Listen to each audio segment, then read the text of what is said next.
Hey, welcome everyone. We'll be with you in just a second. Keep putting where you're from. Say hello to everyone in the chat room, and we'll be with you in 1 minute. Get this thing started.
Hey everyone, we are going to get started. Hope everyone is doing good today. Got my computer to the left. We are using technology that will blow your mind. I got someone in the room with it. He's in the green room. The green room's on that side of the table. We'll bring him in just a second. It's Kyle. But we're using some crazy technology.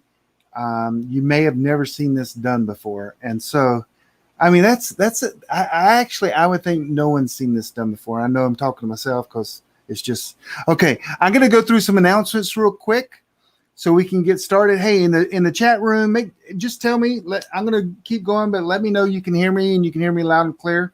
Okay. And I'm going to get going with a few slides here as we go. So as you guys know, we're doing this every Thursday night. We had Dr. Bones, Nurse Amy. We had Charlie Hogwood. We had Samuel Kopler, Kyle last week. We got Kyle this week. Next week, this week was supposed to be EMP Shield, but 3 times they said, we can't do it. Can we move it? And I'm like, you're out. Next week, I'm doing a webinar that's going to be amazing. Going to talk about that a little bit. Got Scott Hunt coming up, and then Pastor Felix at the end of October 1st. So let me check my room over here. 5 by 5. Okay. So next week, I am doing a webinar. I've done this webinar before, but it's going to be a lot more details. Instead of this webinar is really like a 7-hour webinar. I'm going to condense down all the meat of the webinar into this webinar. Some of the things we're going to cover is security versus usability. Your data will be hacked, hiding and protecting your data, creating an online alias, why you need 4 email addresses, the only browsers you should ever use, password management, virtual credit cards, VPNs, how to purchase online anonymously. That's always a good one. Your phone number is more important than your social security number. I'll go through that. Why you need more phone numbers. You need more than one phone number, and we'll go through that. The 2 best messaging apps, we'll go through a burner phone and an anonymous phone. So they're different, and we're going to go through that, and I'm going to tell you how to do it. A smart house, well, that you got to be around, and a credit free. So that's some of the things we're going to go over. This is everything I know. No, it's not, but it is great information. I'm telling you, as our government takes more of our privacy away, you guys, we need to look at this, and we need to be proficient at some of this. So we're going to go through that next week. I do have a book out. It's going to be free in 2 weeks for downloadable from Amazon. So yeah, go ahead and put it over here in front of my face. Yeah, there it is. Kyle, hang on. Yeah, Kyle's in the house. He's over there flashing the book in my face. It's really heavy reading. Thank you. Join PrepperNet. It supports us, what we're doing. We have a premium membership. We've kind of set that to the side for the time being. That's getting ready to close down because all these videos are usually for premium members only. But we're opening up. COVID, there's a pandemic going on. There's all kinds of things going on. So we open it up. When you join the website, though, you can join for free, absolutely free. You piece of and it's fine. Or you can support us as $40 a year. That's like a cup of coffee. So, well, $40 cup of coffee. Well, you're buying the mug too. It's a Yeti cup of coffee. Oh, okay. Yeah, I was just saying, this isn't a Starbucks. It's a Yeti with coffee in it. So it's definitely not Dunkin'. Yeah. Okay. So Dunkin'. But anyway, so join, help us out. We're giving up. This is a huge giveaway. This is the biggest giveaway in the history of giveaways. I did research on the internet, and this one is actually bigger than any that I've ever seen. It's a sun oven. It's a sun oven cover. It's Sawyer water filter, and it's legacy food. You know, I'm gonna say I actually like the cover. I designed And you that. told me that, and that's what surprised me about Yeah, I it. 'Cause designed I was that like, you know and what? made That's that. actually pretty nice. And we've sold thousands of them. I was impressed. Yes. So here's how to get. You go to this URL, not right now. You do this later because it's all about us right now. Mm-hmm. And you give away. And so, and you know what? The legacy, and if you use all these products, I mean, which you will, if you use all these products, especially the legacy, I do sell legacy, but you will look like this. I know this joke gets old, but I love it. What look like what? It's me and my wife. Oh, okay. Yeah. So if you eat legacy, use the Sun Oven. It's guaranteed. Well, no. There's possibility. Okay. Anyway, when's the last time you did a crunch? Hey, I couldn't help it. You have to be like that. I couldn't help it. Yeah, really, you have to be like that. You're more like one of those guys that probably gets the electric things that shock you, so you can. Do they work? No, they don't. Because I would order them right now. So Kyle is in the house tonight. We're going to talk about a little bit of conspiracy theory things, I think, and we're going to talk about the food shortage. We both came armed. Oh yeah, you got armed. Okay, so we are. You just point that at yourself? I did. It swung in your hand, didn't it? Oh my gosh. Muzzle control. So we're ready. We're ready for all your questions. But so next week is my privacy thing. Have you ever listened to that? No. I've listened to different privacy things, but there again, I removed pretty much everything from the internet. Right. For myself. So you can't find my phone number, you can't find my address. You just can't find me. And they might even think your name's Kyle. Yeah, they might. I don't know why I chose that name. Bernard. I think I probably picked it out whenever Chris Kyle was on. No, I'm just kidding. It's Bernard. Bernard? That's your real name. No. Oh, no. Okay. So so we got Kyle. I do want to say this. EMP Shield really ticked me off. They sent me free products, which I like that. Yeah. And I'm like, let's have you on. I've got people that want to ask you questions. Yeah. And first, I mean, it started out and they said we can't do that night. Honestly, though, and then we started doing this night. I've seen multiple people pop up on YouTube promoting EMP Shield, and I haven't seen any of them do any interviews. So, well, my friend Glenn Tate and Shelby did one interview with them, and it was good and it was believable. But, well, that's important. But they don't have people like Scott Hunt and Groucho. What's his name? Tim. I think his name's Tim. They don't have these geniuses that want to ask questions about it. Yeah. They were some lame questions they were asking anyway. These guys are going to get into the nano. I don't know what they're going to, but anyway, it would have been a good podcast. Yeah. Good show. But it'll be better because I'm here. But next week, join us next week. Share it with your family and friends and even your loved ones. Sure. So we are here. So Kyle, last week we talked about conspiracy theories. We did. And the whole world laughed at most of, Did they? No. Because it's so weird because this is the first time in history that I've lived in that actually conspiracy theories they make sense. When were you born? Huh? When were you born? Oh, 1981. Yeah. Oh, let me show them the technology.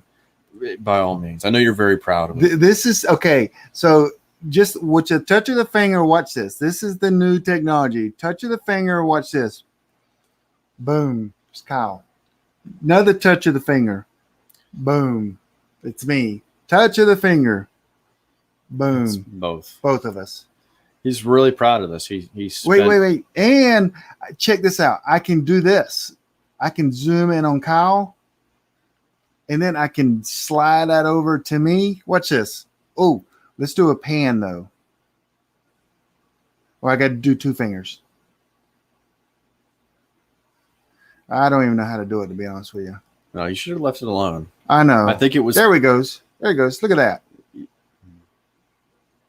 Anyway, this is cutting edge cutting edge technology. Mm-hmm. I mean, this is the best. Did you have a series of mini strokes?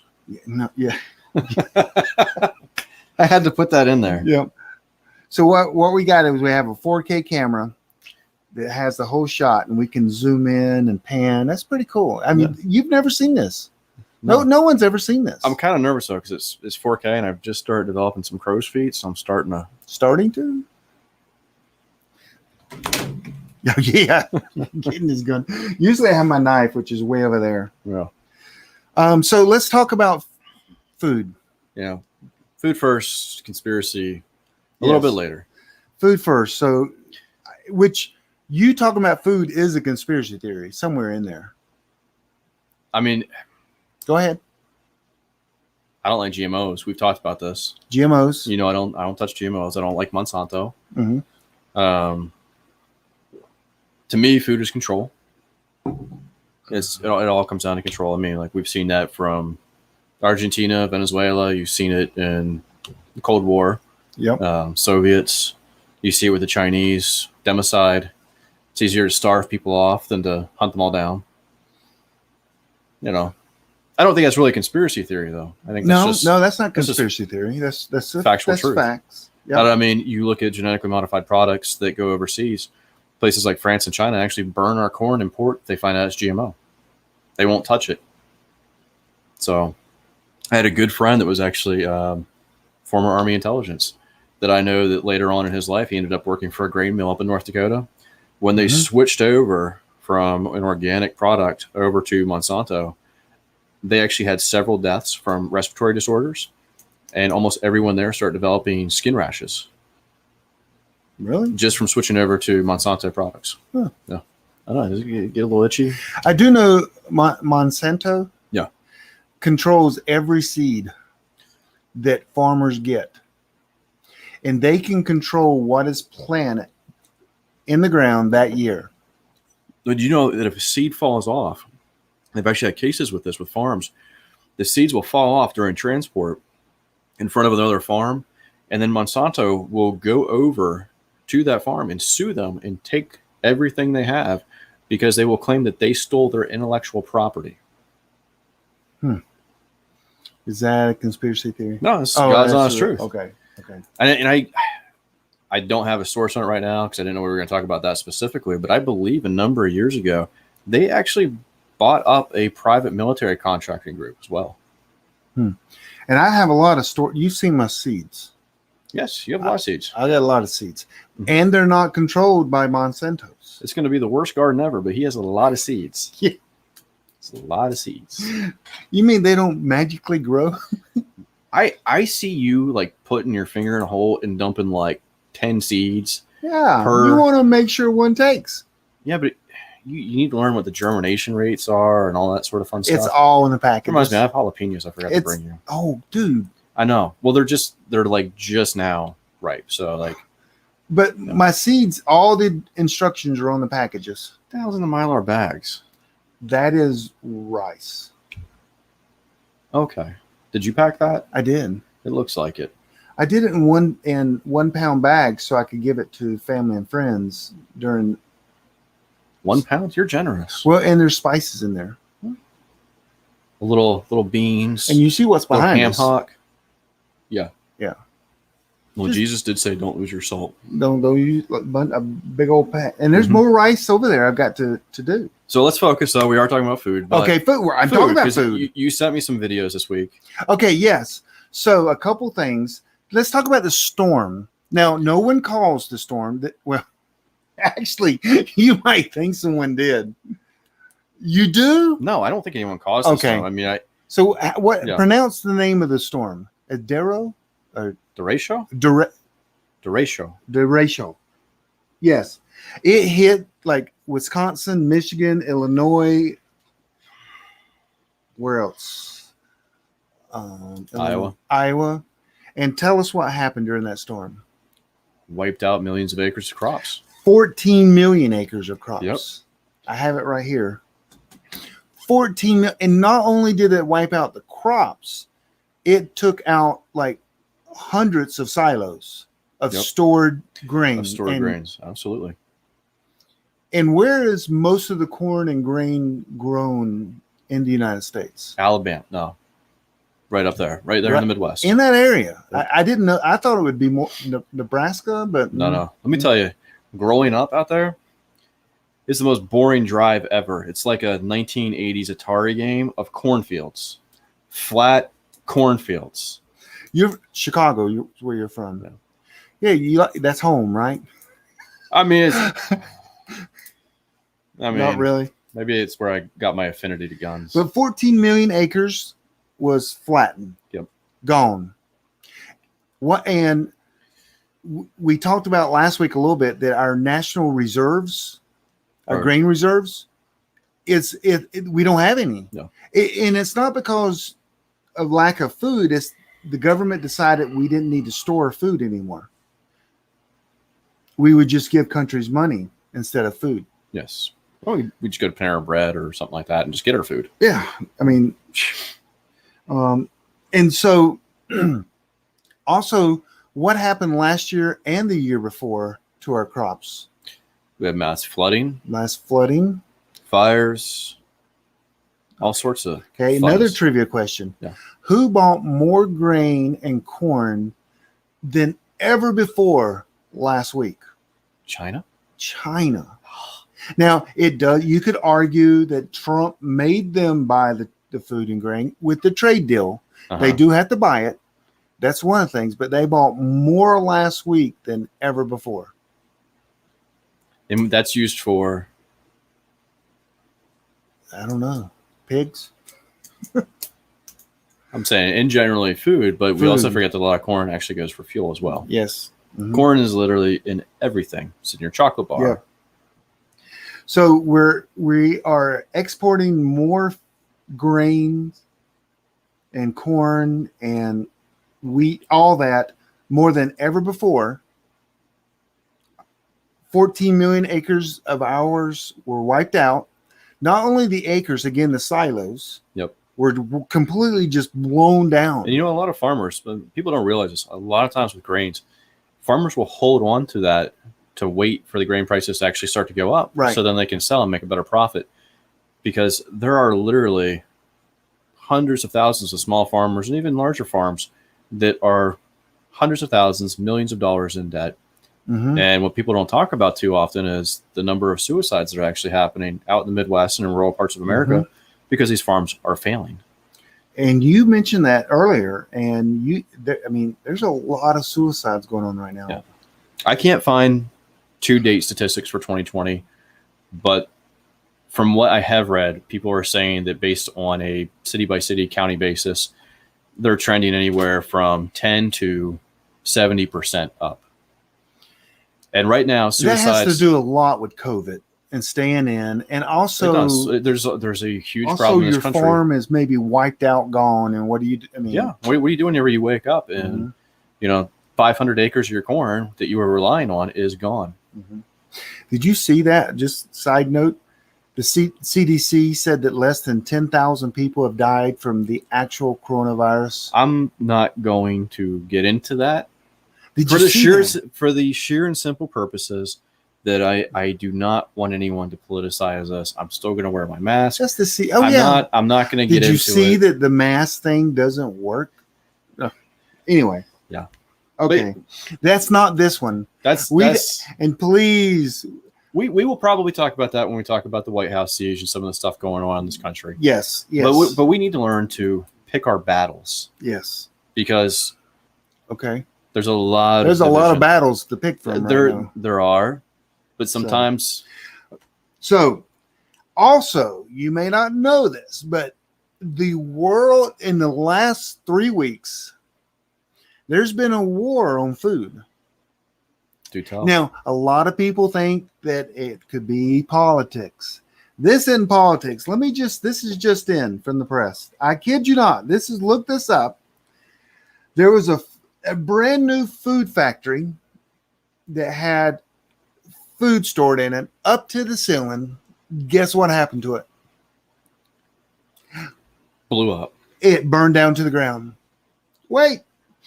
3 train derailments with grain and corn, guess what happens? Boom, boom, boom, boom. But you can still wash that off and eat it, right? They don't. Oh. A sugar silos, huge sugar factory. Matter of fact, the silos are 10 stories high. Guess what happened? Did it melt and turn into candy? No, that actually blew up and burned all the sugar. Damn. Wait, there's more. 2 million cubic feet in Europe. Storage. Poof. Fire. Just gone. Burned it all up. What do you think happens whenever that happens to your food supply? Wait, there's more. Oh. A sugar refinery. The sugar didn't blow up, but the refinery blew up. This sounds like a war on diabetes. Are you kidding? I mean, this has all happened in 3 weeks. That's Is that something not- you know. It's kind of coincidence. Coincidence, yes. Which, you know, there's actually no Hebrew equivalent for the word coincidence. Okay. Don't you love stuff like that? I just want to Sure. throw that in there. I don't know how to respond to that. You don't need to. It's okay. You didn't know. Just sprung it on you. Yeah.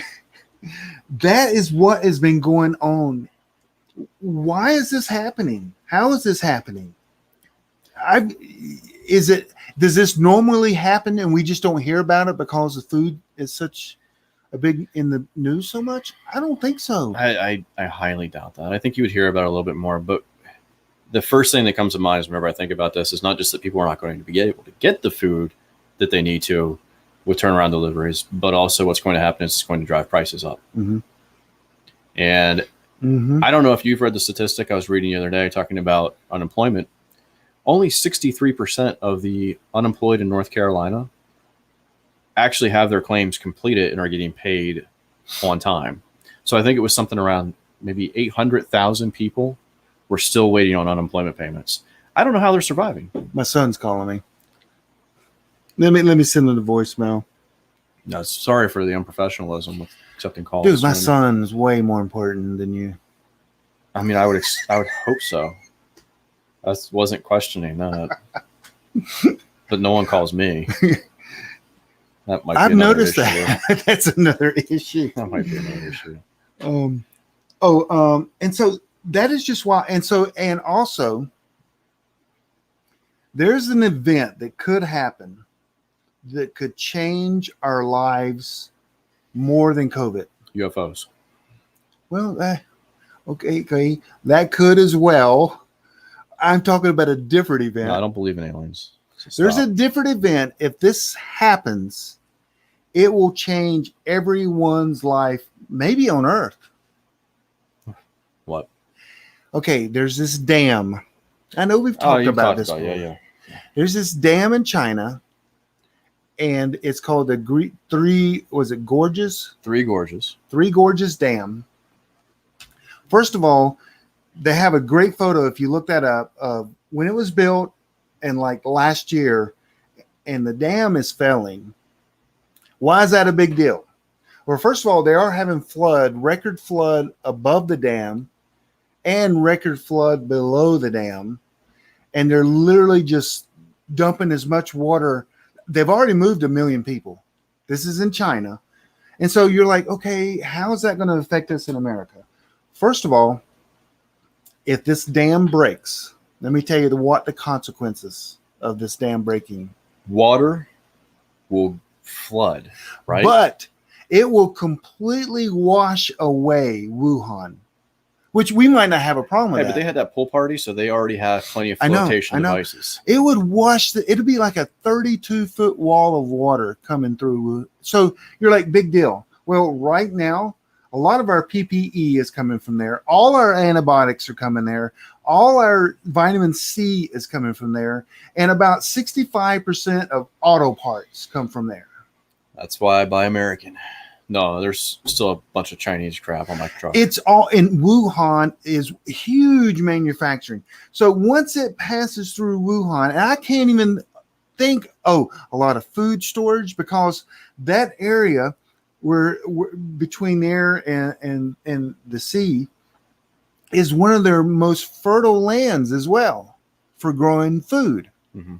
So after you get through Wuhan with the 32-foot wall of water, then it goes through Shanghai. Oof.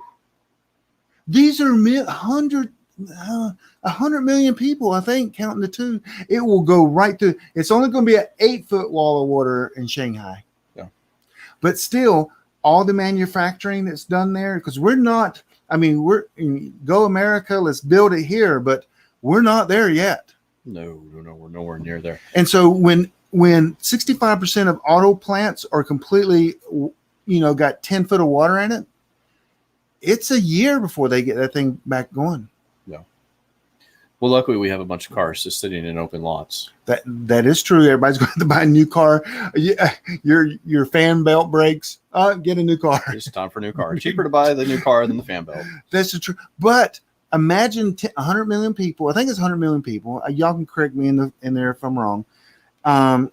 If it breaks, the food crisis in China would be a multiple of like 50. Now, keep in mind, though, we have talked about the ghost cities. Now, we have talked about that, and we do is, know that 2020, 2021 were the years that they projected 2 decades ago that they were trying to move people actually into these cities. Did they plan for Three Gorges Dam to break? Probably not. Mm-mm. But if it does start to look like it's imminent, as you've said, they've already moved, would you say 1 million people? I've already moved 1 million people. They have, I forget how many of these fake cities Right. that they can start moving people into. I'm just saying, they do have an infrastructure and a plan, unlike us. Uh-huh. Imagine if we had some nice fake cities just waiting. The funny thing is, I've actually found there are dozens. Should I? You think I can play this? What?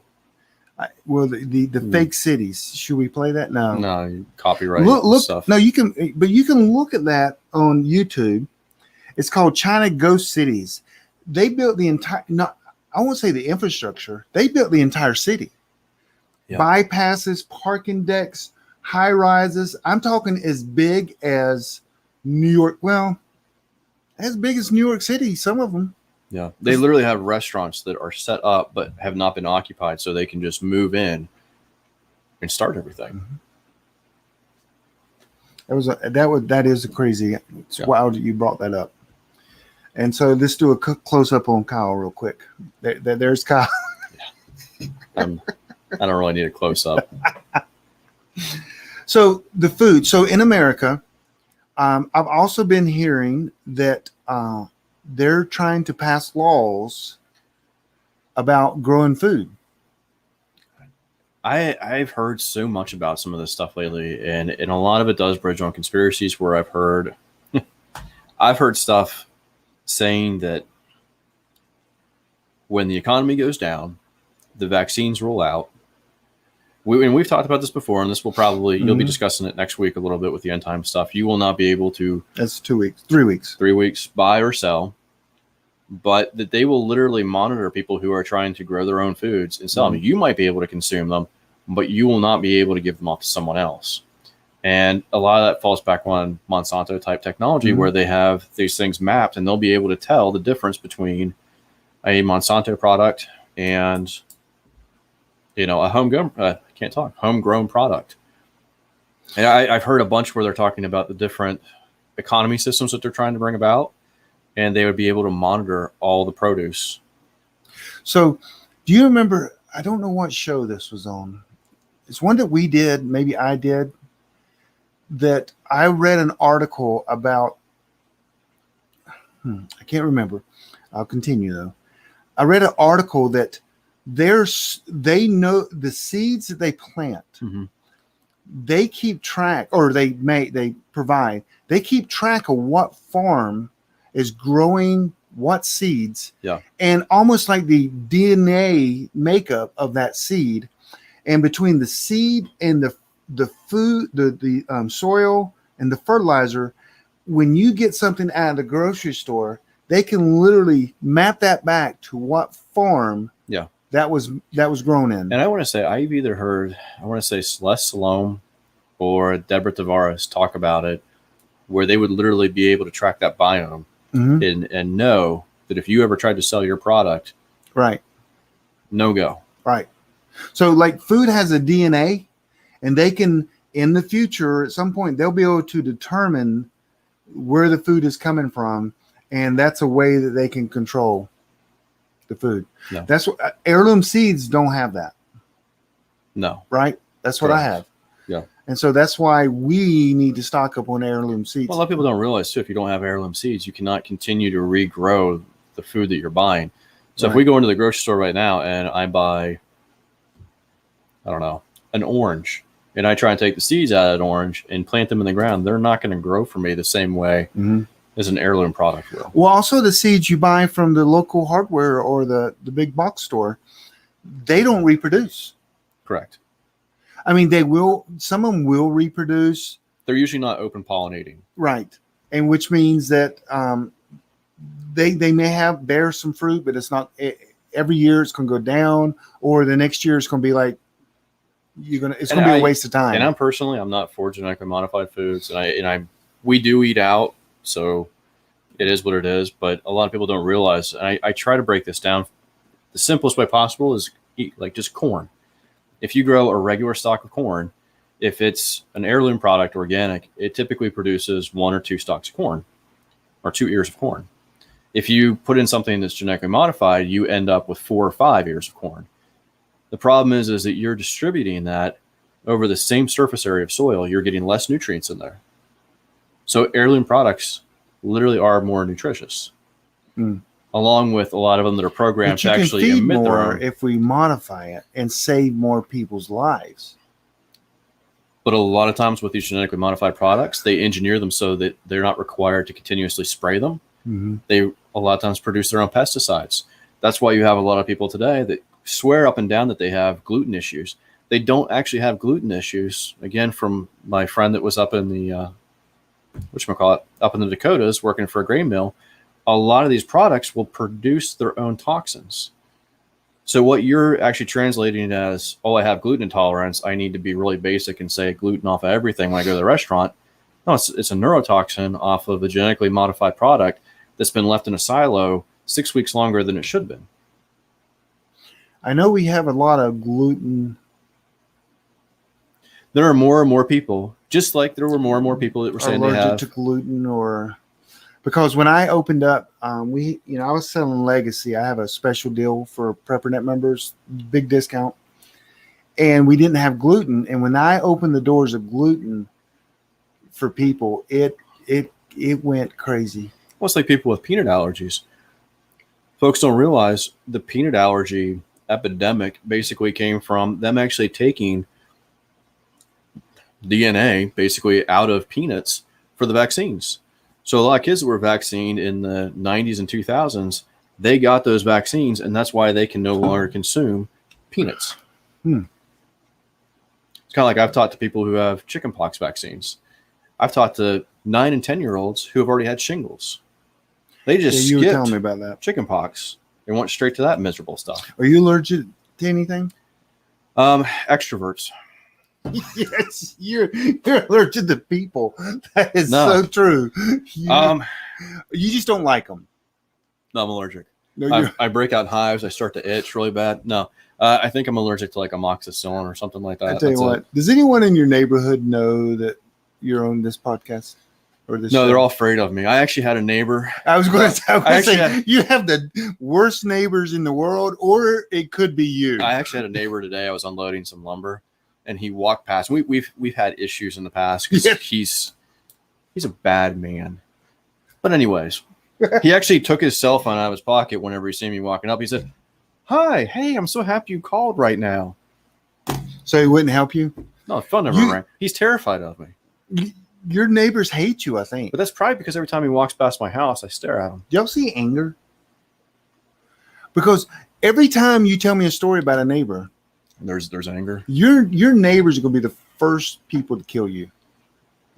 Well, fortunately, I know which one of them actually has guns and which don't. Okay. Because you have more neighbor issues than anyone, and you hate people. You know why? It's called an HOA. Oh, yeah, I don't have one of them. It's the devil. Yeah. The best thing about an HOA is when you become president. And you dissolve it. You can't do that. It's hard. Oh, you need 2/3 members. It would be easier to make fire into water or water into fire. But so my last neighborhood, I became the homeowner president. I told you about this. Did you see my map? I had a big map in my house, and I hope they're not listening. We only had 123 homes, and I was the big guy in charge, but I was nice. And I told everyone to friend me on Facebook, and I would write notes about every single house in the community. I knew when husband and wives were fighting. You know what? I told Sam that, and I was going to send him my map, but I didn't feel comfortable sending it because there's personal information in there. This is all I got all this from like Facebook and social media. I knew when someone bought guns. I knew where their kids were going to school. I knew everything about them. It's a little creepy, isn't it? Well, I did that for Operation Security. Now I'm in a neighborhood, not even a neighborhood, but we have 20 homes. And it's further out. You are kind of out in the sticks. Yeah, and if they get, like I tell everybody, if rioters get to my house, man, they went through hell to get here because of they got some people to get through. So anyway. So where were we on food? I know we covered the videos. So storage food. Let's talk about, what's the practical thing we need to do? Just go to Walmart tomorrow and buy all their food? Yeah. Just buy everything. So why not? You told me earlier, because you need to be careful where you buy the food and what food. So one thing I learned about the pandemic, about food storage, is chocolate is very important. And even before this, chocolate was kind of trending now. Same with bananas. Mm-hmm. There are certain foods that are just starting to slow down in production, and some of them, unfortunately, like bananas, because of the bioavailability of the seeds, they're actually getting to a point where they are no longer disease resistant. So they're thinking, I eat 2-3 bananas a day. Linda says I'm creepy because I was keeping track of all. Linda, it's very creepy. But so chocolate, we had everything stored. You got everything stored. You've been doing this for years. We're seasoned food storage people. Yes. But I didn't have chocolate. Toilet paper, no problem. Well, see, we're probably going to differ on that because I would rather have chocolate in powdered form to make my own stuff.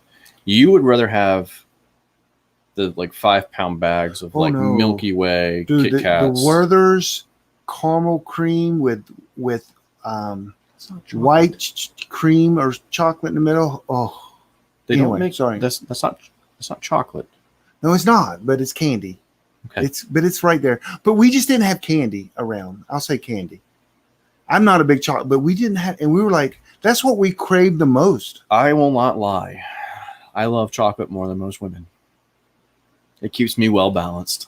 Well, some would argue you may be a woman.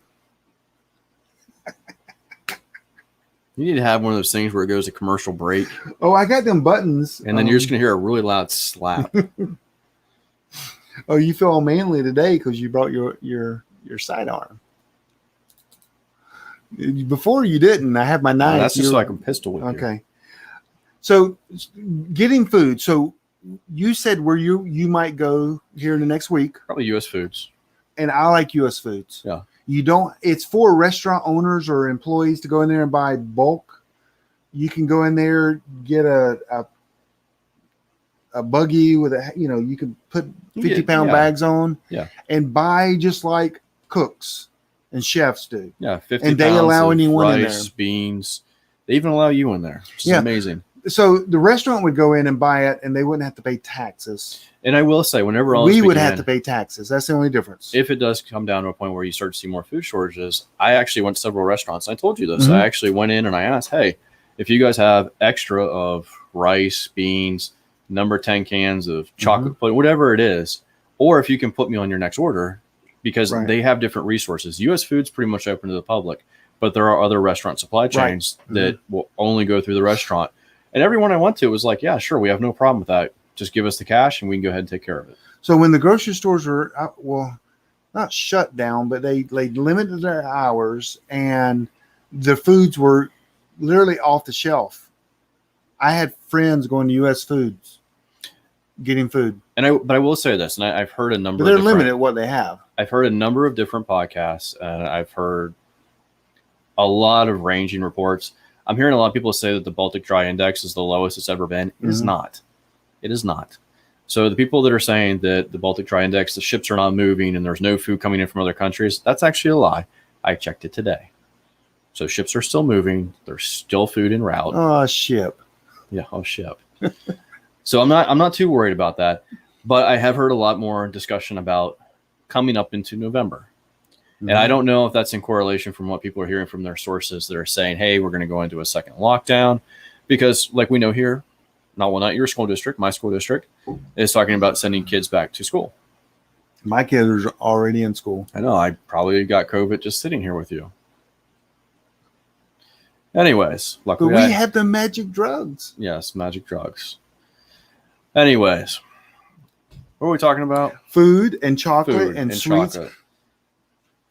But we need, as preppers and people prepared, we need to store some food. That's a big part of being a prepper. Store your food, know how you're storing it. And that's one of the biggest things right now is anywhere you go, you're going to have a really hard time finding goods to actually do canning. Because we've discussed that. Because I'd actually like to start doing some canning. Can't find them. Right. Locally in stores. I see stuff pop up on Amazon, and then probably within 48 hours, it's gone, and I can't go ahead and jump on that. That's some really well-packed rice.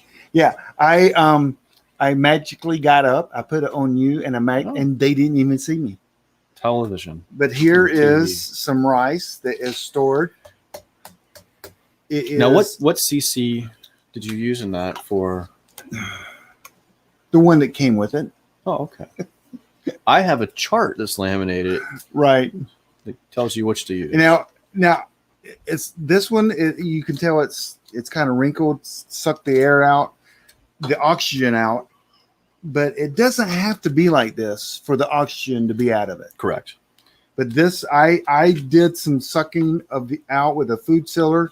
So it would be, this is almost a brick. And this is just rice.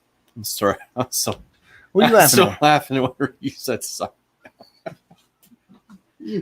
I just imagine him in here with a freaking straw trying to make a rice straight down the throat. I could see that. But this is for friends and family that need food, but anyway. Oh, and I'm going to mention something. Years and years ago, because I've been in the prepping community for a long time, there was a genius who posted something. No, it wasn't you. Oh, okay. Thank God. Who posted something about booby trapping his food supplies. Don't ever do that. Just don't. What? So if I can't have them, no one's going to have them? Exactly. He labeled his stuff. I think they ended up calling mental health or something like that on him. He deserves it. If he ever sees this, you deserve it. Right. And right behind you back there is some legacy food. I'm not picking it up and showing it off. But, can I show you something funny? You see my survival? I'm going to go to you real quick. Okay. I have no idea what you're trying to show me. Okay. The survival chalk. Yes. And so I have, where'd it go? I have this, these are survival tablets. They're called the survival tabs. They used to sponsor me. You remember that when they sponsored me? But I was just looking on here today, and I was like, wonder when these things expire. Can you read that? 2040. 2040. So what I'm gathering is these are made by the same people that make McDonald's hamburgers. Yeah. 2040. That's crazy, isn't it? It sounds like you need some laxatives in your preps. You know what? My daughter loves these things. Explains why she's so skinny. I opened up some and she started eating them, and all the time she goes, "Can we open up another one?" What flavor are they? I think these are delicious. I don't know. There's butter. What's it? Butterscotch. There's chocolate. There's vanilla. There's different flavors. So right now, food availability for what you're looking for. I've seen plenty of stuff on the shelves. I'm even seeing TP. which I don't really care So it's about. easy to get right now. But what you should be buying should be dried goods at this point, or freeze dried if you can still get it at a reasonable price through companies like Legacy. Stuff that you're going to be canning, you're just not going to be canning. The goods aren't really there. Reusable lids, stuff like that is just flying off the shelves. Pretty much everyone's already got it. So I mean, right now I have plenty of freeze dried. I would probably still pick up some canned meats as long as they're going to be good within 5 years bags or so. are easy to get. Yep. There's a ton of them out there right now. But I go ahead, I lay out all my buckets, I get what I need, and I might have 20, 30 buckets at a time, and I just break everything up, put in my oxygen absorbers, seal everything up, I'm good to go. I will say, if you guys are looking to store, and we can go into some things that they need to store as well, but if you're looking to store, don't do it the way I did it. These are 1 pound bags of rice, and how many? I mean, there's 40 bags over there. Again, these weren't for me. That's why I didn't put them in a 5-gallon bucket. How many boxes of Slim Jims do you have up there? Dude, I like Slim Jims. Why are you looking at my that's stuff? not diet food, right? Okay. Actually, in the keto diet, it is. God. It is. Okay. And Atkins, it would qualify for Atkins too. And that's they're 100% beef. Lies, pure lies, dude. You ever just put a Slim Jim in your mouth and you just suck on it and just eat on it, and it's good. I'm out. I mean, they're just good flavor. Anyway. All right. Notice I left my gun. I don't know why I would leave my gun and grab my phone. Oh my goodness. So so the best way to do it is what Kyle was referring to is a 5-gallon bucket with a big old Mylar bag. Put your food in there. What's some of the things that I've seen just about everything stored? I mean, mostly dry food. We've actually eaten, I think it was like 23, 24-year-old soup mix. Who's we? There was one of the prepper meetings. Oh, yeah, we did. And it was 23, 24 years old. That was elemental, I think, wasn't it? And it was perfectly fine. It was good. That's right. So soup mixes, kind of setting off, your own beans, peas, rice, whatever you want to throw in there. The next orders I make, I'm going to be doing a good bit of flour. Mm-hmm. Flour, more rice, more salt, basics like that. How long will flour store inside of a bag like that? As long as I need it to. Really? No. I want to say it's like 5 to 10 years. Okay. Yeah. Gotcha. But one of the things, going back on what everyone's saying, I know that there's been congressmen over the past 2-3 weeks that have come out and they've made comments about what's going on in the farming communities. A lot of that is not so much production. It's also has to do a lot with what's going on with the economy. Because I want to say, gosh, I think I actually have the stat here. And this was taken last year. Farm debt right now, I believe a year ago, was around $416 billion. Mm-hmm. Okay. That's a lot. So obviously, if there's a lot of farmers out there who they cannot be considered small businesses under the current acts for unemployment and stuff like that, they're getting absolutely no assistance. They're watching their crops get blown away. Personally, if I was that farmer, I'd say, I'm done. Or lease my land to another farmer. Perhaps if you have someone who wants to do it. Mm-hmm. But if, Joe next door just had all his crops blown away, what's the chances he's going to do that? Yep. But I would say that if you do not feel confident in what you have as far as food, how this goes as far as the lockdowns, people will go crazy, go out, get another $200-$300 worth of food, not prepackaged stuff, not super expensive stuff, basics. Mm-hmm. That's what I first thing you need to do is take your current pantry and like quadruple it. Yes. Rotate. Learn to rotate. I know, and there's a lot of people out there who are sitting on goods, especially preppers, who they're coming up on these expiration dates because they bought everything back, whenever Obama was president, and they thought the world was going to go to hell. So at my house, we usually we took our pantry and tripled it. And that was kind of normal for us. And all of a sudden, you've seen the new shelves. Mm-hmm. I've kind of more than tripled it because we never thought that we would stay in our house during a crap hit the fan event. 3-4 weeks, we got little bit of food here, and then boom, we're going to our bug out location. We never thought we would live through a pandemic or stay here at our house. And I do want to say, for people who are sitting on older foods, and I think this is really important to understand when it comes to your everyday nutrition, food is not just food. Food is fresh food. Life. It literally is. Fresh food, freeze-dried, dried, canned. And the longer that food sits on those shelves, the nutritional value is going to go down in it, especially with canned foods. You're going to get to a point where you're either risking no nutritional value in your food or you're risking botulism. If your cans start to puff up and you can push down on the lids, do not consume that, especially if it's something that's naturally low acid, like corn or peas, or if it's, God forbid, an oil-based product and you start to see it turn black. That is botulism. I have a feeling a lot of preppers, or just a lot of people in general, they have no idea what that is, and they're going to end up having a very miserable night. A lot of my friends, like I know Joe and Elemental, they're canning meat. And I've never canned meat. I have some canned meat. I don't want to can my own meat. Yeah. And part of that is because it's a great protein source, but you are depleting a lot of the nutritional value. And I like things not so well done. And that's why I have rabbits. I've got enough protein right out there and up at the retreat that I can feed my family for years. And I will say too, stock up on things that are powdered, like whey proteins. That's one of the I take things that when I work out. Why are you looking at the camera like that? Why you throw me under the bus like that? Just by looking at the camera. But whey protein, I think, is a great. Krav Maga. We had a Krav Maga lesson this week. Working out. Dude, we kicked that bag about 500 times. How much did the bag weigh? Was it like one of those inflatable ones that it comes back? You're different, dude. I have a 100-pound bag. What do you use?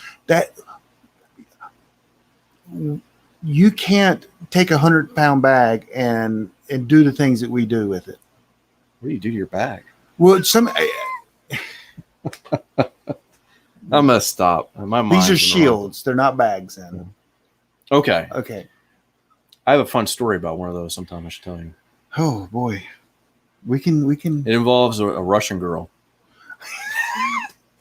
Was it your first mail-in bride? No, back whenever I first started taking martial arts, this girl was like 6'3", I swear, and she was like 12 years old. She gave me a freaking kick, and both my feet left the ground, and I hit the wall behind me, and I was holding one of those bags. God almighty. It's all fun and games. Were you in like 8th grade? No, I think it was in... Last month? 5th? Last month? Okay, I thought it was... Yeah, I grew a great beard for an 8th grader. Yeah. So someone asked, can you store flour in Mylar bags? Yes. How does that work? Same way it does with the rice. Throw everything in there. Should you freeze it first? I would say go ahead with the flour, freeze it first, just to make sure it takes care of any worms, bugs, stuff like that. Or as I told Forrest, if there are worms when you open it, I guess that's extra protein. Yeah. Rye bread, I don't know. Nasty. But same thing. Go ahead and freeze it. But we eat so many bugs, we don't even. Yeah, rat poop and all sorts of stuff. We have a wonderful food chain. So, but I have a little conversion chart. You can pull them up online. I went ahead, printed up mine off, laminated it. So that way, when I go through everything, I have my oxygen absorbers and I just throw them in there, seal it up. Mm-hmm. The last one I did, I think my flour was about 5 years old, and it was still good whenever I opened it. Mm-hmm. Yep. So one thing you cannot, most dried goods you can, but brown rice is not recommended. And that is because of the oils that are in brown rice, and it will go rancid. Mm-hmm. So other than that, wheat, chickpeas, lima beans, any kind of nuts, or just about anything dry, you can do that with. Mm-hmm. I actually have quinoa, which is a good protein source. Mm-hmm. I have that stored right now. And I'm actually looking at getting chia seeds. Chia seeds will also store for a long time. I got chickpeas. Chia seeds. Very different. Okay. I know, but I'm just telling you, I have chickpeas. Well, you can make hummus. Yes. That'd be great. Maybe I'll have that in a recipe book because I don't know how to do that. We should do that, a prepper recipe book. There's probably already some out there. Yeah. But we should still do that. Hey, we're producing a sun oven that's getting ready to come out. It is amazing. It's going to be high quality. Yeah, you told Sun me oven cookbook. So, and some other stuff. and we're giving the sun oven away if you just saw earlier. So, so a lot of people though, you don't have a freeze dryer. I turned one down.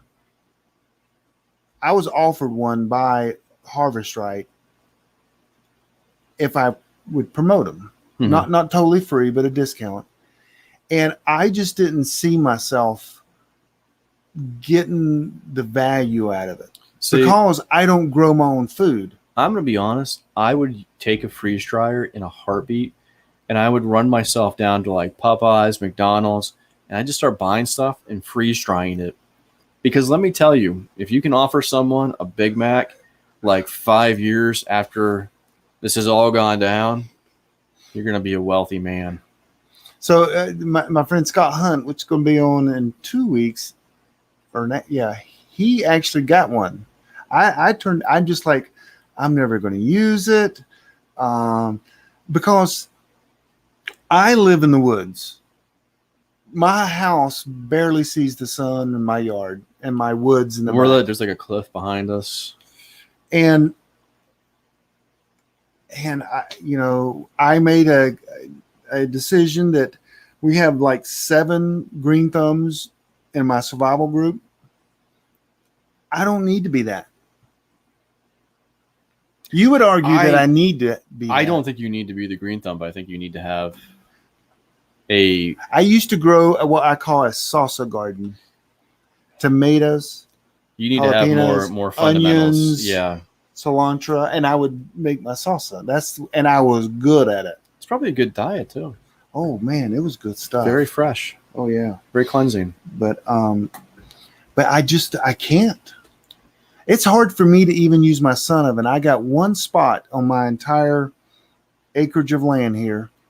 I got one spot where I can put the sun oven, and it can actually cook the food, and it's in the sun the entire day. And it is less than 15 by 15. That's pretty good. Spot. So I would say we've been talking for probably about an hour. Yes. About an hour. And one of the feedbacks we got last week was kind of doing a little bit more of a split on our topics. Mm-hmm. Do you have anything more to contribute as far as food? Well, no, I don't. I mean, I will have to say this. There are people in the chat room that I've been monitoring. Elizabeth is a genius at prepping.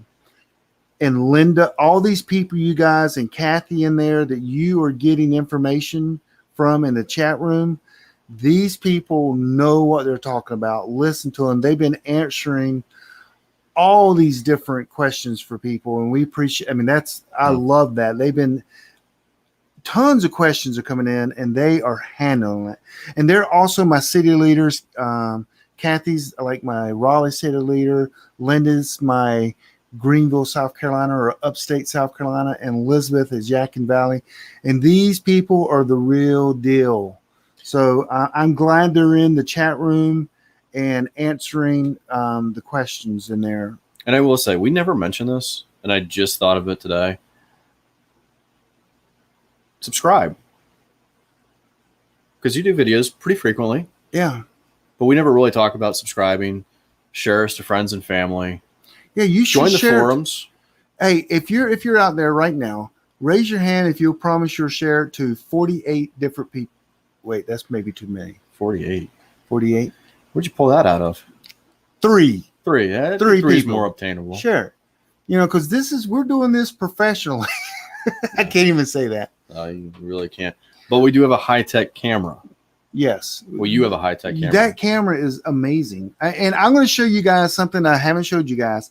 This is the, hopefully you won't see my legs. But this is the wide angle shot of the camera, and then we'll go back. So this is like the wide angle. It's a very professional studio. Got some shelves over there and stuff. You can't see that, but the same camera. But it is, I will say, we are in a blast-proof room. Oh, yeah. An M80 would not harm us. Dude, that's not even funny. This thing's been through a lot. What? Anyway, well, that wraps up Thank you, Kyle.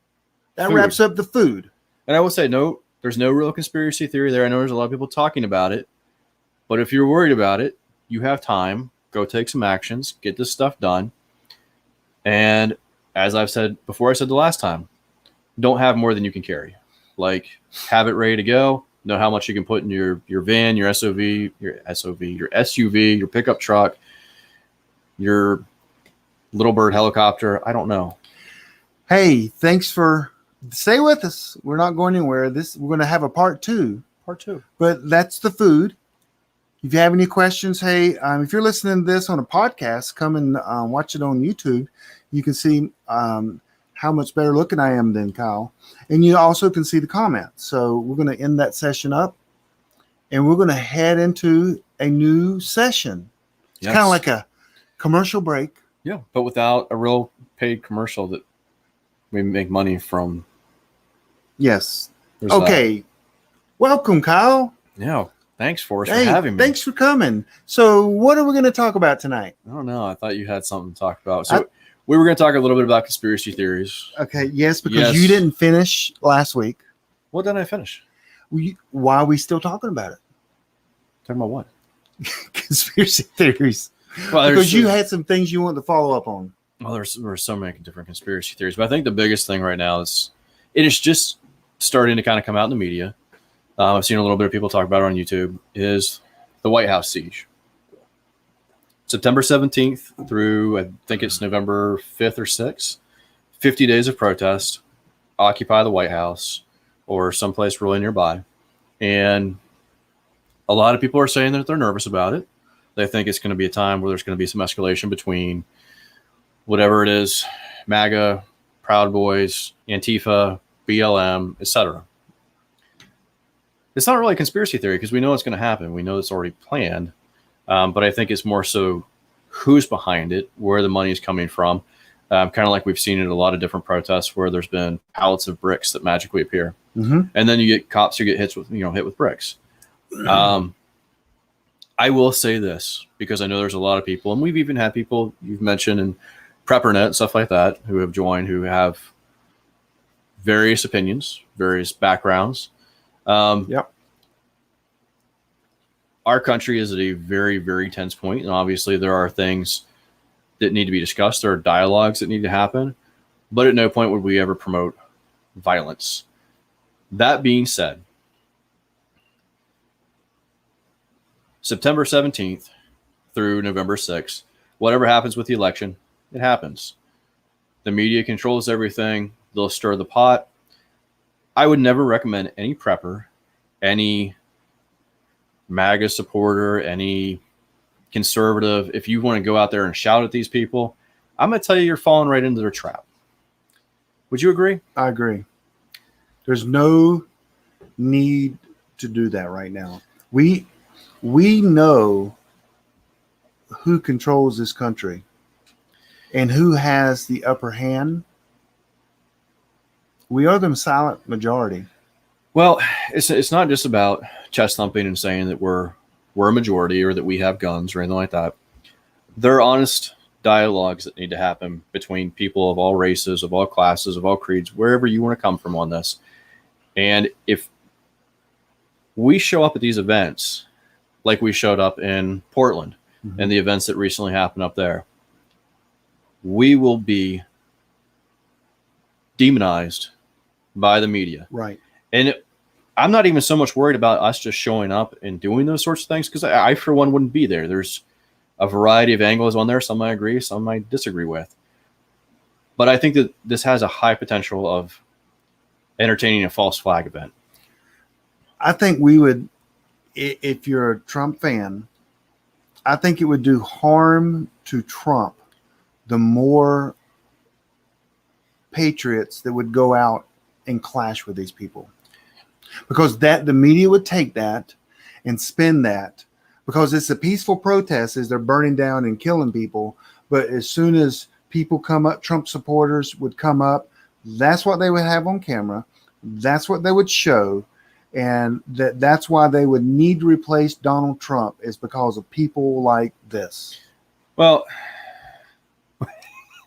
We're going to vary there because I'm not a huge supporter. I can draw a lot of flack for that, but I can actually defend myself. And that's totally fine with me. My thing is, at this point, if people start to show up at these events, like what happened with this Kyle kid up in Portland, no, not Portland, up in Wisconsin, Mm-hmm. it is going to be used against you in every way possible, Yep. in every argument possible, because right now we're at the point on both sides where it is just constant shouting and there are no calm, collected dialogues. There are things that I've seen Trump do that I agree with, and there are a lot of things that I've seen him do that I disagree with. Mm-hmm. I think he's the most undiplomatic, brash president we've had in probably your lifetime. I'm saying his because, but Because I'm 41. at this point, with the division that's gone on in our country, and it did not just start with Trump, it has been going on for decades. We're too polarized to actually sit down and calmly have a discussion. I've always said for years, every time we have an election, 49% of your friends and family are disenfranchised. No one really wins. The two-party system was something that our founding fathers warned against, and this is really why. Because whenever you have this strong of a division, it just creates more and more polarization. And you have a lot of people who are one-issue voters, Right. whether it be the abortion topic, the gay marriage topic, taxes, reforms, whatever it be. And for us to survive as a nation, we actually have to learn to talk to our friends and family and find a better way forward. Because at the end of the day, no matter who you vote for, it's not an excuse to yell at somebody. I'm not even saying throw a brick at them. I'm just saying yelling at them. We need to dial it back. And that's probably, I know it's not a lot of conspiracy theory. That's kind of my own personal opinion. But I think that this has a real potential to be a huge powder keg for our country. And the reason being is the same people that are behind this right now are the ones who, if you follow the money trail, if you follow the individuals and what they contribute to, they were behind the Egyptian Revolution. They were behind Occupy Wall Street. And they're big names. You have Gates Foundation, Tides Foundation, Clinton Foundation, Open Society with George Soros. And he's been rumored for years to play his part in destabilizing governments. So, I didn't know this was going to be a commentary. No, I agree that I think it's best. It is sad that we're at this stage that, well, first of all, the police need to stop shooting people. And like what just came out with the guy that they put the hood over. Yeah. I mean, okay. I have members of my family that were in the police, or policemen, or are in the police, or a policeman. And okay, it's time to stop that crap. And I love the first responders and the police and the fire and med. I love them to death. A lot of friends, but you know what? It's time you kind of put your gun in and you keep it there. And if you have to take a bullet for good, you do it. I'm just saying. Here's how this works. And they need to just calm down. And so, because I think before last month when they were rioting, it stopped being about Black Lives Matter. It started with just being anarchy. Yeah. All of a sudden now, with three things that have come up in the last couple of weeks of cops shooting, African Americans, and all of a sudden now it's back on that. Yeah. Which I don't mind it being on that. I don't want it to be about rioting or just a chaos. Have a cause, and now they got their cause back, and the police officers just need to stand down. Even if they get shot, I'm going to make a really quick point. They got bulletproof vests. I'm going to make a really quick point. You're going to be able to answer this, and it will make sense for a lot of people when I say it this way. Mm-hmm. The same things that are happening right now are the same things that have happened throughout history, and movements like this gain momentum, just like the church gains momentum when what happens? Revival? Persecution and martyrdom.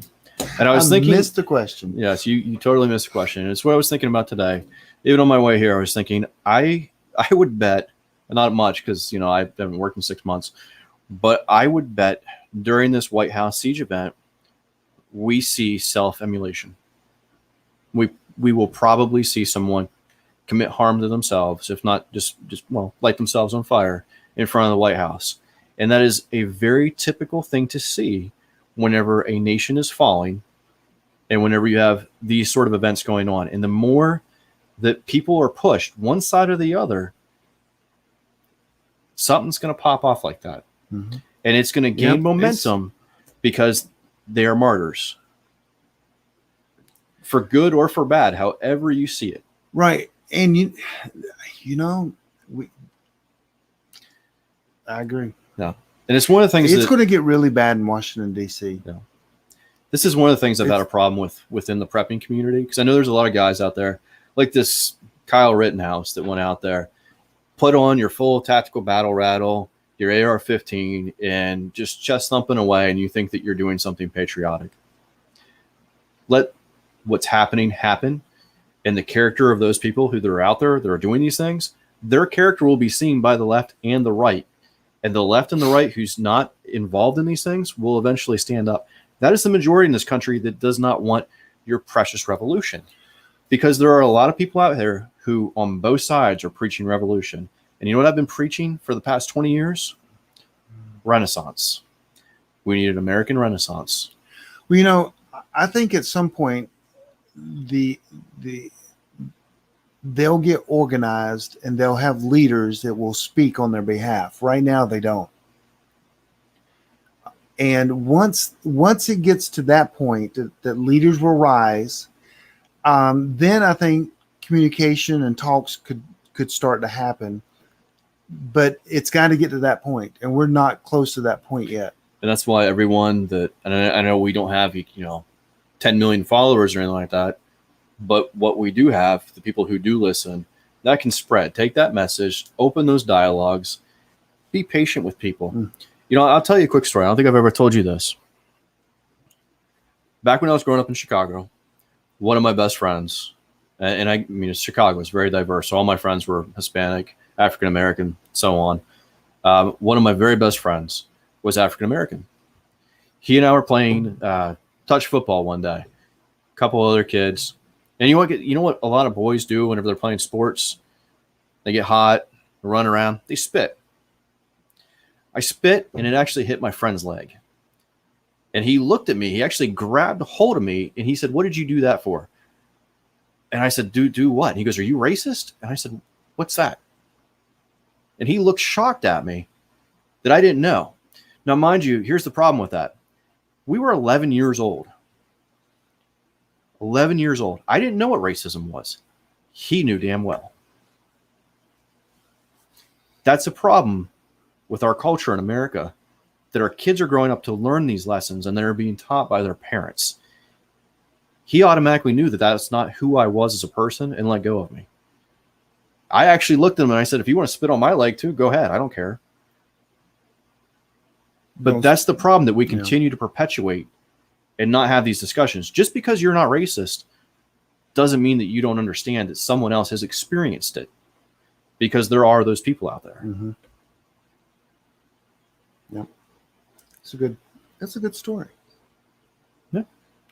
I grew up in a town that I didn't know racism. Yeah. Our entire town. It's I don't want to go into details, but there's reasons for that. So anyway, we are suggesting you don't go downtowns. You just stay away. Leave it be. And if this comes to the community in your neighborhood, we've talked about this before, but you need to be prepared. Your vehicle is your number one protection. You need to stay in your vehicle at all times, no matter what. Yeah. People who are out there doing this stuff, like the patriotic nonsense. I never seen videos of these guys who are in Portland shooting paintballs and stuff like that. Honestly, you're idiots. You're flat out idiots. And you're fanning the flames of something that you do not fully understand. What will happen if this country descends into chaos? And honestly, I'm more likely to take their side in this case than yours. Mm-hmm. Because none of us want this. None of us want our family subject to this. There's enough going on. Right. And there are powers that are out there who will gain more power by our division. And you know what? I think that this needs to play out. There needs to be some changes. I really do. I mean, you know, it is funny because in 2019, more white people were shot by police and killed than black people. Yeah. I mean, but we are the bulk of the population. We are. But and I know it's a call that the police have to make to save their life, but some of these high profile incidents or accidents or murders, or some of them, is just, it's outrageous. Some of them. Yeah. When a guy has a knife and he's getting into a car, but you didn't even know the knife was there, and you didn't, and you did find guns in the car, no problem, but you shoot the guy in the back. Yeah, it's cowardly. Now, what he could think is in his mind, I don't know what he was thinking. He might be thinking he's got one of the guns that we knew that they had, and he's going to turn around and shoot me. I don't know. But that's why the courts need to figure this out. The videotape says a lot. I'll be honest with you, and I've said this for years. I've said this whenever it comes to school shootings. I'll say it with stuff like this. First of all, you can use a taser. If you have a problem with the taser, there are less lethal rounds that will put someone down and can stop them. Did they tase that guy? I thought they tased him and it didn't work. They didn't tase him. They didn't. And it's just, the police should know better right now. I mean, not right now. They should know better forever. I mean, there are 30 cops and one guy. I mean, I don't know. And I do think, I will say this. I think there's been some poor decisions by police officers, and that's why we're in this position right now. But it's also hard to hold 1 million police officers nationwide and expect them to always make the right decision. I think a lot of this, though, has come over conditioning from probably the past 15, 20 years, where there has been a ramp up of militarization. The average police officer no longer looks like Barney Fife. He looks more like G.I. Joe. And a lot of that's been through different administrations that have said, hey, you need an MRAP. Go ahead and take an MRAP. You know what? You need some M203 launchers as well. And you need more thermobaric grenades. We got those for you too. And these guys get pumped up. It changes the mindset. Probably about, I don't know, it's probably been about 7 or 8 years ago.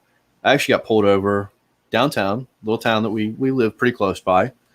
And I actually had a police officer who just got back from Iraq, like 2 months prior, came back, pulls me over, leaves his siren on, pulls me over in front of a bunch of children in an ice cream stand, has his gun slightly drawn out of his holster, asking for my license and registration. I actually ended up talking to his CO and discussing this incident afterwards. And he said, yeah, he's kind of a hothead. He just got back from Iraq. But this is kind of the mindset that a lot of these guys are coming in. It's full battle rattle. They're ready to go at you. And do you know what the charge was? Mm-hmm. My tag was expired by a day. Not 2 days. A day. He seen me getting food at a restaurant, waited for me, and followed me out and made a huge scene about it. The ticket got thrown out. But it bothers me that there are police out there who are that ready to just beat the hammer. So I got some Yahoo in the chat room just telling me I don't know what I'm talking about. And I got 3 family members that are police officers, and one of my best friends is actually going to the police academy right now. So I know what I'm talking about. Also, I've trained about 70 police officers in survival skills and Krav Maga skills and tactical shooting skills. I am speaking for the police officers that I know in Charlotte, North Carolina. So you can think what you want, Mike. I'm just being real with you. And so, you know, he said, you need to become a cop. Shut up. And I'm like, listen, I served the military. I know what's going on. I see what's going on. I talked to them. Had a dinner with a cop just a week and a half ago, family member. So listen, I don't want them to get shot. And the people I know, they have a higher calling, like the Lord, which they go by, Yeah. and they make decisions based on that. But come on. Well, here's the wonderful thing. I mean, This seriously. is the internet. This is the internet. And everyone has their opinion. And we all know that opinions are like assholes. And everyone has one. Hey, we're PG now. But here's the thing. If their way works, then what's happening on the streets of America right now? Why does the country look like it's ready to be set on fire? Oh, wait, it is being set on fire. Exactly. And I'm not just blaming the kids that are out here that are doing this and adults that are doing it. There are forces behind these people that are funding things. They will benefit from this. Like, you wonder how right now they could benefit from riots in the streets, a second lockdown, overthrowing the government, bringing about all these changes, getting rid of the police. Let me give you an idea. COVID-19. What have you seen about COVID-19 in the vaccine? Some states are trying to say that it's going to be mandatory. Virginia, I know for one, is trying to vote on making it mandatory. I know that Australia, not here obviously in the United States, is saying it will not be mandatory, but you will not get any sort of tax refunds. Your children will not be able to go to school. You will not be able to leave your house. If you do, you will be fined. So basically, it's mandatory if you want to continue to live. Well, here's the funny thing. What was the name? Open Society Foundation. And then you have the Tides Foundation. Do you know who regularly puts money into those? I would say George Soros. And George Soros, the Clintons. Oh, and Bill Gates. What's Bill Gates really big on? Vaccines. God. So how could he possibly benefit if there's anarchy in the streets and the Pentagon rolls out and says, hey, we need to send the military out here because that's what they're already saying to make sure everyone gets their vaccine, or you're not going to be able to buy or sell or anything. Right. You don't have to take it. You can just stay in your home and starve to death. There's some interesting things going on right now. The vaccines, though, I would never get it. No. That's why I have food. I'm going to be self-sufficient. So no matter what laws they made. They're continuously talking about mRNA technology. Untested, unproven, just human guinea pigs. This is why I am saying, I for a while didn't do this. I didn't like doing this. Just because I don't want my face to be out there. I don't want a target on my back. And I'm not saying that we're so famous. Like some of these guys get on here and they say, oh, well, a UAV flew over my house and it was locked and loaded. Well, we don't think that's happening. I don't care if it happens. At this point, we all know that we're going to die. We're not going to escape anything. I could care less about that at this point. Hearts and minds and souls. That's what it comes down to. If you guys don't want to see America get destroyed, you don't want to see your friends and family suffer, you don't want to see your neighbors suffer. Hearts and minds, have the conversations, open dialogues, be supportive of people. That's what people want. That's why we're so divided right now, because no one feels like they have support and they're getting radicalized. Now, and we're not talking about the Antifa members that are just to destroy our democracy. There's a difference of what's going on out there. You mean our republic? Yeah, the republic. Yeah. I mean our oligarchy? Yeah. Democracy? But there's two different things going on at the same time. There are people trying to destroy our way of life out in the streets right now. And then there are people that legitimately have some concerns. There are. And that's where you need to learn to have those calm, collected conversations. I know there's a lot of people out there, and I, for one, will walk away from someone whenever they start to get loud or obnoxious. That's not the person I am. I run like this all day, even keel, even whenever there's a tense moment. But we need to find ourselves in those situations to avoid something even worse. Yeah. I ranted a little bit. Man, you did. But it was good, right? You ticked a few people off. Hey, that's what I'm here for. And they didn't like what I said either. Some of them. That's fine. But here's the thing. I don't like people. You don't like people anyway. But I do like people. I honestly do. I like want people, what's but best I like for to people. be the truth. I mean, we need to talk about these things. We don't need to be in fear, but we also don't need to be idiots. And I mean, would you jump in an ocean full of sharks? No. So why would you go down to a protest to voice your opinion? Crap's going to happen to you, and it's not smart. I mean, if you love your family, you could say, well, I love my family so much, I'm going to go. It's not time. No. Hopefully. Honestly, there are biblical principles there that if you're a Christian, you should be following. And you, as soon as I say that, should be able to think of some references there. Mm-hmm. That this is not how we behave. We support people. We listen to people. And if you really feel like you have that stone that you want to cast, you need to take a good hard look in the mirror and think about what you're doing.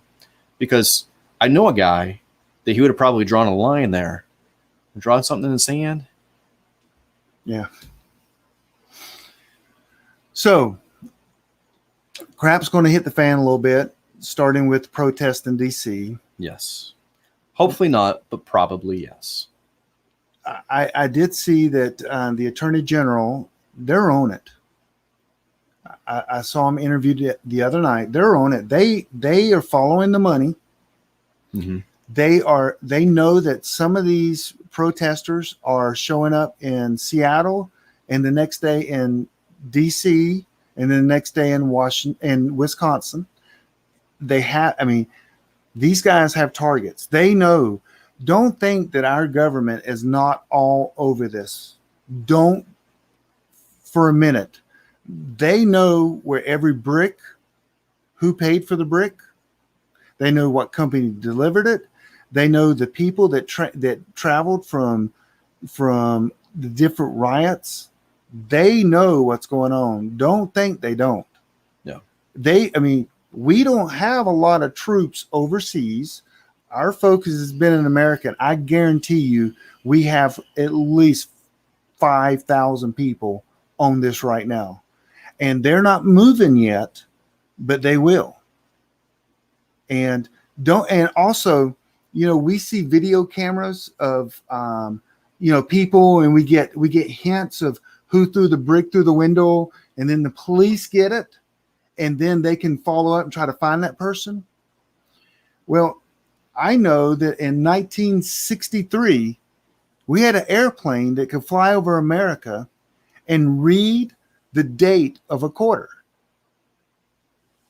In 1963, the SR-71. Yeah. So don't think we don't have the technology to see what's going on, track these people to their houses or to their hotel rooms, and figure out every single person that is causing chaos right now. Yeah. Now, that information is not in the local police departments, but don't think that the FBI and the CIA doesn't have access to that. Why they haven't, maybe they're just gathering information. They could just be gathering information. And like I said, there are people in different organizations, there are people within the government themselves that are tied to those organizations. They will benefit from more chaos. And that could be something where we've seen with like Russiagate and all these other things where things are manipulated to make them seem another way. So, President Trump is President Trump, but is it in the best interest for President Trump? Because he is the commander in chief right now. Is it in his best interest to fully release the FBI tomorrow and arrest everyone in the nation that has done these acts? He wants to get elected. Let's be real. He wants to be elected. Would that help his election if he did that? I mean, I don't think it would. I'm not saying that would make him decide not to do it yet. I just know at the end of the day with COVID, with social distancing, people being scared of what's going on, going out in public, we're not tied together in any sort of community. We're not tied together in our tribes. We're not out there talking to people about these conversations the way we should. And like Mike demonstrated, it was Mike, right? Man, you're playing Dr. Phil tonight, man. People on the internet feel free to say whatever they want. And you know what? There's always a bigger, badder guy out there that can kick your rear end. But I guarantee you the majority of people who talk crap will not say that to my face. Plain and simple. Probably won't say it to your face. But that's the world that we live in today, where people feel, hey, I can just text whatever I want. I can just type whatever I want on here, and there's no repercussions because we forgot how to actually communicate as humans. We need to learn to do that again and to have real dialogues. Because while I don't have any faith in our politicians, any of them, and I don't have faith in our government, I do have faith in us as people. At the end of the day, people will say, well, you're too patriotic, or you believe in America too much, or, well, America represented this, or look what we did to the Indians, or Vietnam, or whatever. Crap, I don't care anymore. I'm tired of talking about it. I'm a major history buff. I know the pros and the cons. I know the blowback. What I believe in is America is still that city on a hill. We're not shining anymore, though. We need to get back to that. I don't have all the answers for that, but we need to find that way. Do you think it has to get worse before it gets better? I think at some point we just need to say enough is enough, and we need to learn to be humans again and embrace the good virtues. We need to learn to show humility and compassion and respect, and we need to get rid of pride and ego. Pride and ego is one of the biggest things that is destroying this country right now on both sides. Dude, did you go to Dr. Phil this week or something? No, I didn't. And get inspiration? No, I just had my full throttle.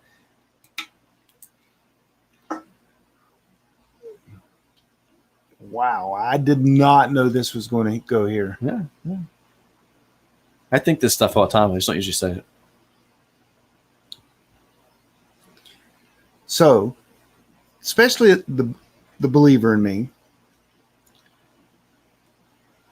things the fruit of the Spirit, love, patient, kind, all this stuff needs to, in times of trouble, needs to be there as well. Absolutely. If not even more so. And absolutely. And coming out of the COVID though, coming out of lockdown, I think has actually fueled the flames a little bit more than it would have without being locked down. No. But there needs to be some change. I think everyone agrees that there needs to be a little bit of change. And I think there's a fine point where there are dialogues in between. We'll say a lot of these causes, but they're not happening right now. They are not. It's one side or the other. It's one side or the other. Far extremes on both. It's like, I'll give you a good one, and not to go too deep into this, but people talking about pro-life and pro-choice. And I've seen a number of churches take stance, post images that I don't care to see. But there are people who will suffer things from physical health, mental health. They've suffered sexual abuse, economic disparity where they have no support groups, stuff like that. And I'm not going to say where I'm at on that, but why are those the conversations that don't happen in instances like that? There's not the fine line, the in-between, where we actually delve into those. It's just pro-choice, pro-life. It's one or the other, and we never get to know the individuals to find out what really happens to them. And, I'm a big believer in societal conditioning. Years ago, I wrote a paper talking about Adolf Hitler. Horrible, horrible man. But whenever you actually read about his life, you start to learn that society is culpable for creating a lot of what he believed and the falsehoods. And we as a society, like we see these school shootings, these kids get picked on, harassed, depressed, and then they end up on pharmaceutical drugs, which are known to even push them further. But why are we not instructing our children and holding them accountable for what happens in these schools? It's just automatically, it's blamed on the gun. It's blamed on the kid. My heart kind of goes out to them. I went through some stuff whenever I was a teenager, and I never did any of that, but I can honestly understand, like, society will push people over the edge. And what you have right now that's out in the streets there, you may not think you individually are responsible for that, but someone is. Someone on your side, on your team, created something like that. Just like my friend that I mentioned Someone made him understand what racism was. Someone conditioned him that way.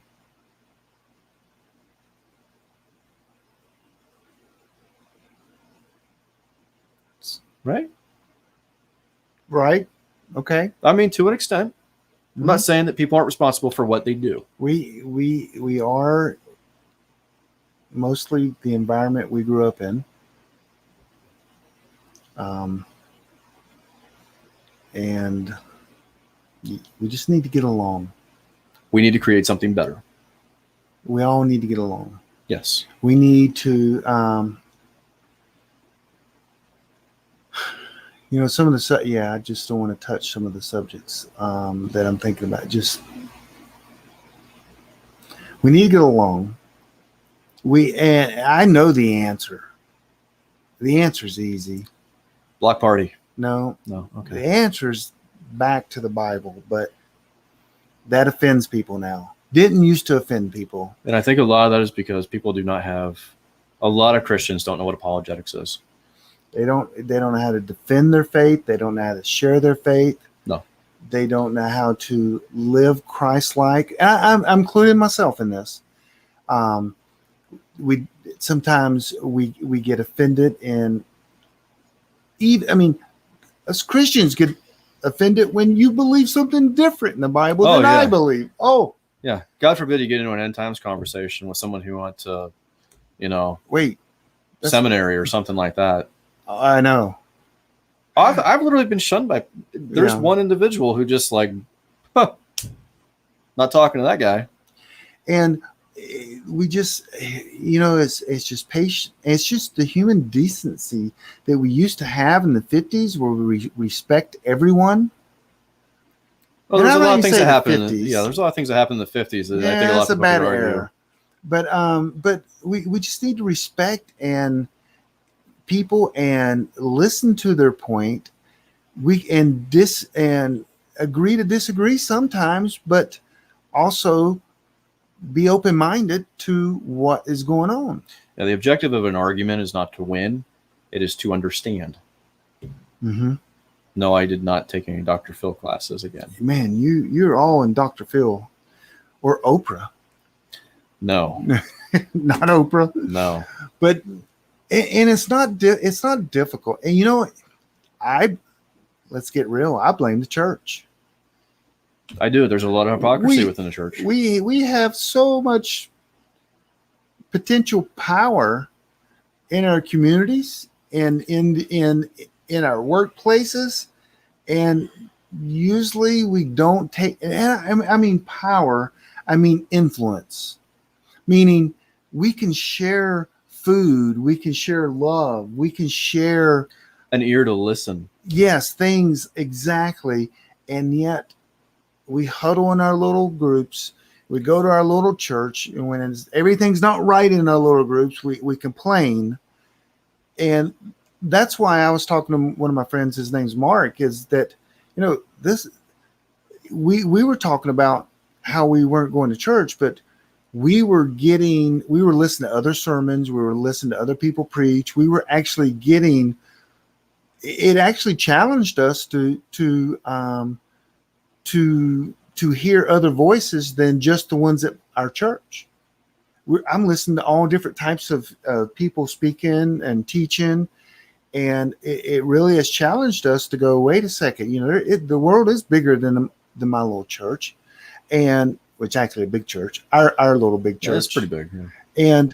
And what can we do in the community to help other people, not just to go pound the Bible over their head, but and our church does preach this, that, go to your neighbor and be nice to your neighbor, cook out with your neighbor, be friends with them. Something you can do right now, you may not be able to throw a block party and go hang out with your neighbor, but you can still bake them something. You can still write a card to some of your neighbors. I will not personally be writing at least one of my neighbors, but that's a whole other issue. Yeah. Tried to reach out there before. Didn't work. Yeah, they did want us to do cards, didn't they? At one time. Yeah. But I mean, so if every, I don't want to get on the Christian thing, but you know what? It's the answer. Yeah. If Christians would step back and really get the fruit of the Spirit, live them out, because I think like 60% of America or 80% says they're Christians. Yeah. And I'll say, going back on the whole thing with kind of, you always got to go back, don't you? Well, like you said, like, you know, if you're a cop and you know that you might have to take a shot, take the shot. Put yourself out there, because the church grows, the body of Christ grows whenever we turn the other cheek.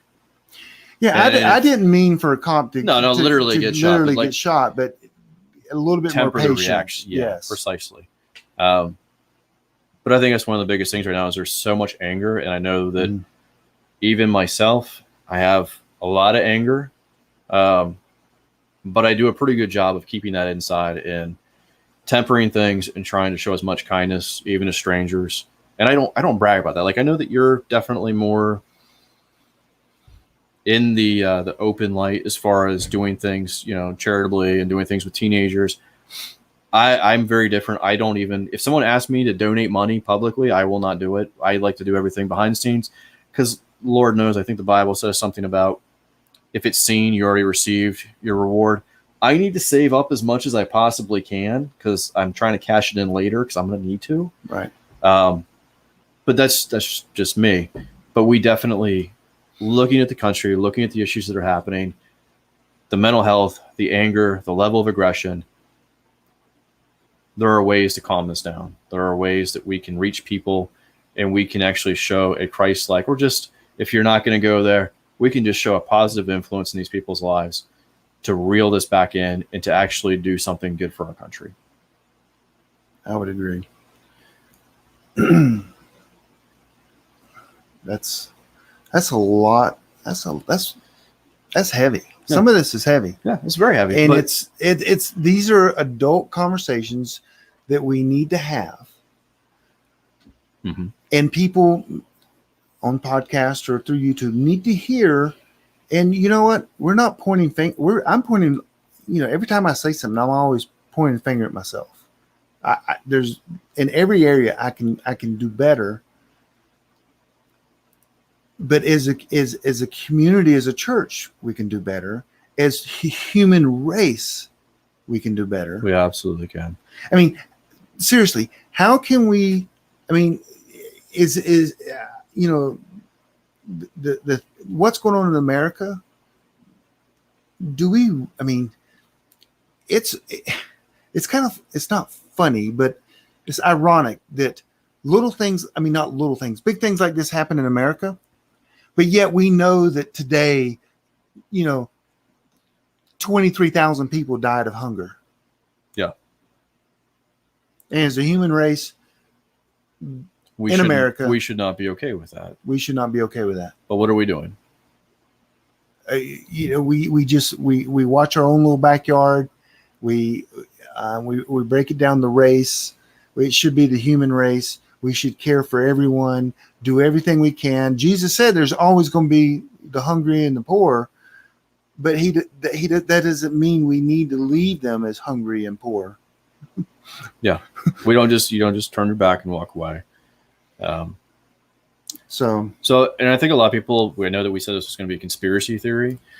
Wow, I mean, this is not where I thought this was going. But I will say this is overall branching a conspiracy theory, because people need to acknowledge that there are principalities and powers that are at work in our nation, that are working against all of us. And that's probably the biggest thing right there, that we don't need to sit out here with our AR-15s. We don't need to pound our chest. We don't need to prepare for government tanks or for Antifa or anything like that. We need to actually go back to our humanities and be kind to one another. Listening is probably one of the best things that you can do. And just that will actually help fight this. I think if the world went back and watched every Friends episode, it would make a better world. No, because there's still going to be those people that disagree whether or not they were on a break. We were on a break. Yeah, we won't. That's a whole thing. That is a whole thing. So the conspiracy, you totally just threw us for a curveball on this. I went deep. Wow. Hey, you guys can agree with us. Send us money.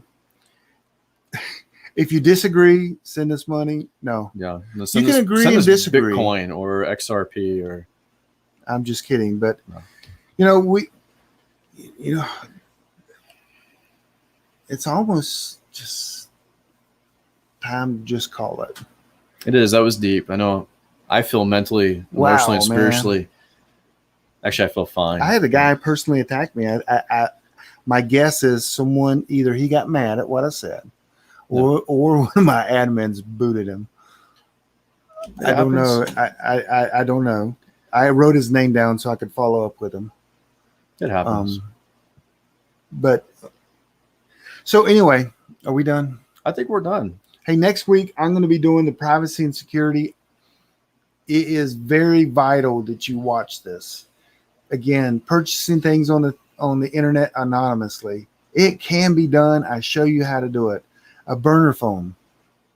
Mm-hmm. You got to know what you're doing. You got to do it right. It's legal. It's totally legal, by the way. Yeah, that's totally fine. There's nothing I'm going to show you next week that is going to be illegal. Nothing. Yeah. It's just about protecting your basic privacy. Yes. And so that is going to be next Thursday night. It would even be fine for your kids to watch this. Yeah, I won't be here. Yeah, well, he won't be here, and throw in some colorful words. And also, if you don't know technology really well, no, you can still do it because there's things on the phone, things on the browser we're going to be doing. And I'm going to go through all about protecting your privacy and security and protecting who you are. I will not get into how to disappear. Everyone wants me to do that. How do I disappear? I will touch that, but I won't go all in on that. I don't think I'd want to disappear. Well, some people, let's say, like, I have a good friend and he's becoming a police officer. Uh-huh. So he's not going to disappear, but we need to protect him so that people don't show up at his house to attack him. Yeah. That makes more sense. I thought you meant like I'm going to go to Alaska and live in the woods. Or if you're a CEO of a company, even if it's a company that does the GMO, people get angry and will show up. They will. Yeah. Or it could be a spouse that's been abused that needs to hide. That actually makes a lot of sense. So there are many reasons why you need to or a celebrity. You kind of need to disappear. And for people, now I'll go through some of the things, but the actual, the fee that we charge people to do that is in the tens of thousands. I couldn't afford that. It's expensive. So if you need that service, though, let me know, because there's two ways we can make you disappear. I think I know one way. One, you live. Yeah. The other one involves a shovel and some lime. Okay, so we're done. And officially, you can direct all the hate mail towards me. Right there. Yeah. Right there. So you can find us in the podcast on Prepping Academy. Mm-hmm. And this will be up on YouTube. I may have to take this down or I might get killed. If you get any hate, I'll just make some haterade out of it. Okay. Haterade. Yeah. So we will see you guys next Thursday, same time, same place. No, you will. I won't. I'll see you guys in 2 or 3 weeks. You would, you need to listen to next week though. Yeah. Okay. Peace out. Later.